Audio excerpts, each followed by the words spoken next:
ओए शाज़मा, क्यों ऐसे रो रही हो? कुछ पता हो तो सही। बर्बाद हो गई हूँ मैं। जैसे उन्होंने ये बात छुपाई थी ना कि वो पाकिस्तान शिफ्ट हो रहे, ऐसे ही उन्होंने अपनी औलाद को भी छुपाया मुझसे। रात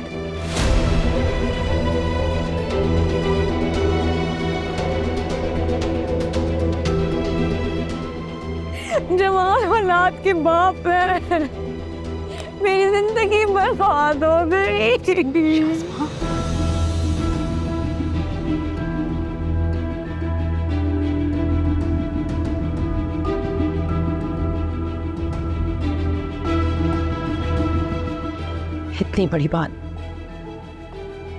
इतनी बड़ी बात आपको हमसे छुपानी नहीं चाहिए थी।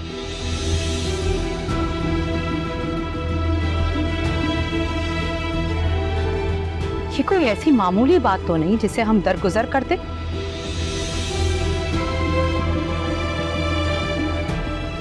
अगर हमें पहले मालूम होता ना तो शायद हम ये रिश्ता ही ना करते, क्योंकि हमारी बेटी हम पर बोझ नहीं थी।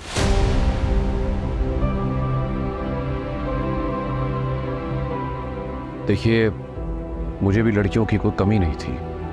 मुझे कोई ज़रूरत नहीं थी कि मैं आपको धोखा देकर या आपको अंधेरे में रखकर ये शादी करता।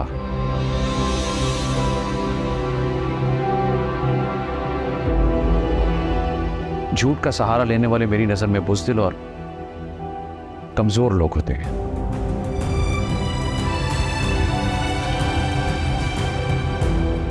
और मेरी ऐसी कोई मजबूरी नहीं थी मैं शादी करने के लिए इतना बड़ा झूठ बोलता।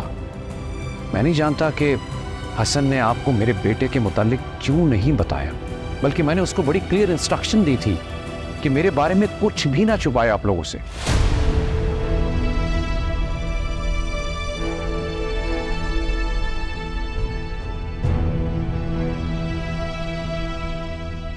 मुझे तो हैरत हो रही है, जो बातें और सवाल आप लोगों को पहले करने चाहिए थे उसका ख्याल अब क्यों आ रहा है?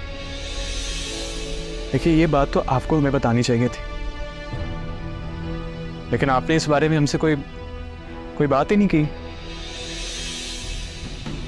क्योंकि मुझे लगा कि हसन ने आप लोगों से सब कुछ डिस्कस कर लिया और आपको कोई इशू नहीं है।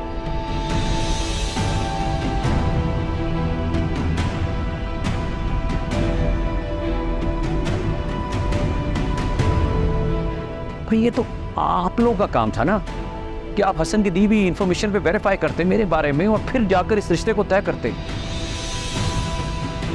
आप लोगों के रवैये से तो यही लग रहा है कि जल्दबाजी में आप लोगों ने हाँ की और अब आप लोग पछता रहे हैं इस फैसले पर।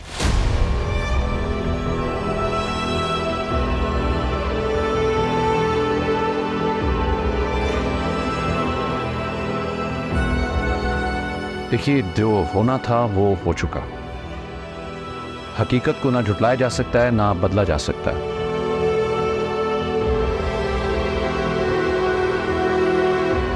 और हकीकत यही है कि मैं यहां शाज़मा का हस्बैंड हूं, वहां एक बेटे का बाप भी हूं। अब आपकी बेटी को यह हकीकत तस्लीम है तो ठीक है, नहीं तो आप अपनी बेटी को ले जा सकते हैं। मुझे भी कोई शौक नहीं है जवान औलाद के बाप के साथ रहने का। ये रहे अपने बेटे के साथ, मैं जा रही हूँ यहाँ से। मुझे बात तो करने दो। क्या बात करेंगे आप? क्या फायदा है बात करने का? मैंने फैसला कर लिया, एक जवान बच्चे की माँ बनना मुझे हर किस कबूल नहीं है। मैं यहाँ नहीं रह सकती। आप लोग भी चलें यहाँ से। शाज़मा,